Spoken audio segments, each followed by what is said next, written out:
It's a race against time as public housing tenants are pleading to be heard. Safe Section 9 hosted a national vigil for public housing in which tenants from all over the country got together in person and virtually to discuss the importance of public housing and the need to fight back against new proposals. We've been fighting for about 18 months to make sure that public housing remains part of Section 9 and is not privatized. In July 2020, NYCHA Chairman Greg Russ introduced the Blueprint proposal, which changes the tenants' leases terms and affects them significantly. The current tenant protections associated with NYCHA, like rent being capped at 30% of the tenant income, may not be guaranteed under this new proposal. One of the speakers that we have is someone from Memphis, Tennessee.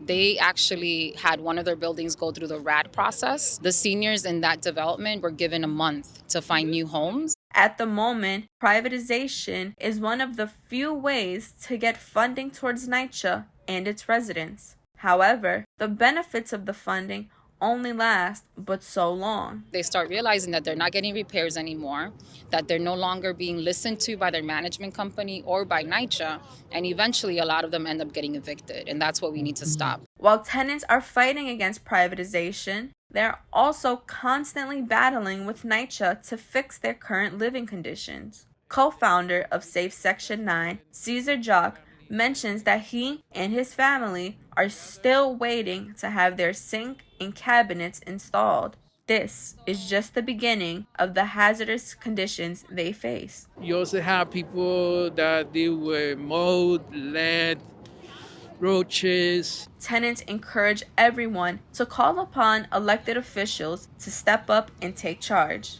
They're asking for complete transparency regarding the allocation of public housing funding. Yes, there's money that's being given to public housing, but what is that money going to be used for?